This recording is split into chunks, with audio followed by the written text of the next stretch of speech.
ராகுல் காந்திக்கும் ஸ்டாலினுக்கும் நல்ல கெமிஸ்ட்ரின்னு சொல்லுவாங்க. ஏன்னா 2014 சொல்லிட்டு வர்றாரு ராகுல பிரதமர் ஆக்கணும், ராகுல பிரதமர் ஆக்கணும்னு. அது 14லயும் எடுபடல, 19லயும் எடுபடல, 24லயும் எடுபடல.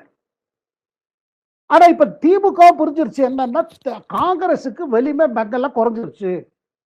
இதனால நம்ம இப்ப பாருங்க கட்டாயம் என்னன்னா திருப்பி திருப்பி என்ன சொல்றாரு ஸ்டாலின் திமுக தலைவர்களுக்கு, அவங்க போறதுன்னா போட்டோம்,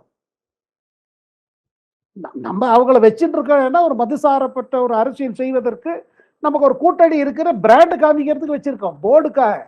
நமக்கு அவங்க தேவையில்லை, போறதுன்னா போட்டோம், அதை வச்சு நம்மளை பயப்படுத்த முடியாது. இதுல பாருங்க இப்போ இதெல்லாம் கேட்டுட்டு ராகுல் காந்தியோ இல்ல மற்ற காங்கிரஸ் தலைவர்கள் சும்மா இருக்க முடியுமா? ஏன்னா காங்கிரஸ் முன்னாடி ரெண்டே தான் இருக்குது. ஒண்ணு நீங்க வெளியில வரணும், இல்ல சரி நம்ம சொன்னதெல்லாம் மறந்துட்டோம், கோரிக்கையெல்லாம் மறந்துட்டு சரி என்ன கொடுக்குற கொடு. இப்ப பாருங்க 40 கூட பேசுறது இல்ல, இவங்க 40 கேட்டாங்க அது இது வருது. இப்ப என்ன சொல்றாங்க மேக்ஸிமம் 22 எடுத்துக்காங்க.